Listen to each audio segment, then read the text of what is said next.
I want to talk about ammunition. There's guys out there that stock tons and tons of firearms and ammunition, which is good. You need to stock it. But I would rather have a person that uses some of his ammo and is proficient.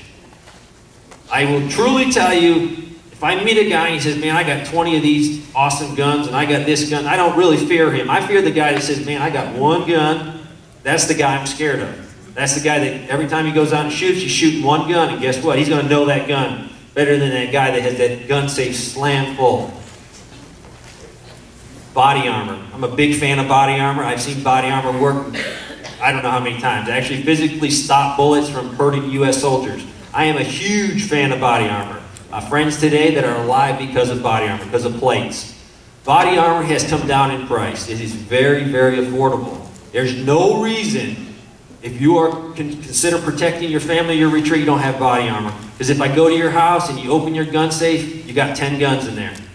Sell one or two of those guns if you can't afford it and buy some body armor. They have concealable body armor that law enforcement, or that police wear. And then they have body armor in many types that go over top of what you're wearing. They can have slip-in plates. Highly recommend the plates that come down $500–600. You're going to get a good setup with a plate in the front and a plate in the back. It's just how serious are you to defend yourself and your family. Next is communication. Excuse me, we'll go to night vision. Night vision is the same thing. Night vision has come down a lot in price. There's what we call Generation 1, Generation 2, and Generation 3. Generation 1 being the oldest stuff out there in the market.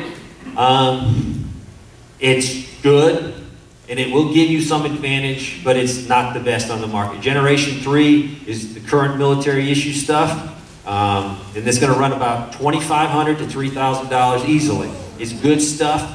It is the difference between night and day, literally, though. It might not be the first thing on your list to buy. Maybe you have a group of guys that are going to have a retreat. Maybe you can slowly put in and get a set of night vision. It will make the difference in any situation tactically. U.S. military, we like to do everything at night. Why? Because the enemy can't usually see us, and we own the night. Communication. You need to have some type of communication at your retreat, at your subdivision, whatever you're trying to protect. Communication is probably the most important thing, because you can see a problem, but if you can't get other people to come help you, you're not going to solve the problem.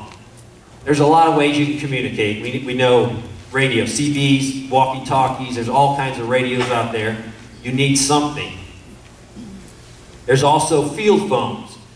Field phones are very similar to a phone that you pick up and you ring it. It's connected by a wire to another phone, and you can keep connecting these together. The military uses them for fixed locations. They're very, very secure.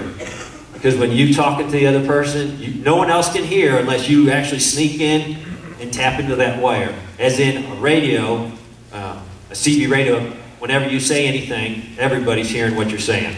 So that is a security concern. Highly recommend field phones. They're not that expensive. 50, 60 bucks a piece. Well worth it. Get you some wire to run between them. Very good to communicate. Communication. Let's say we don't have any of that stuff. You do have that stuff. You got that 12-year-old kid that has all that energy, you make him a runner. Easy. Military has used runners from dawn of time. So do not let that 12-year-old kid just sit there. Give him a job to do. Because if he has a job to do, he's got his attention focused on what? Doing his job, and he's not worrying, and he wants to be part of the team. So use that 12-year-old girl, a runner. Write a message, give it to her. Your message is going to be delivered. How to defend my home or retreat. Most homes are not designed to fight from. Most homes are not designed to fight from. Now, if you get home today, and you're in the house, and you hear a noise outside, could be a burglar, 911. That's your best bet. In a raw situation, you don't want to be in your house protecting your house. If you're in your house protecting your house, you have lost the fight. Tactically, you have failed. You do not want to be inside your house.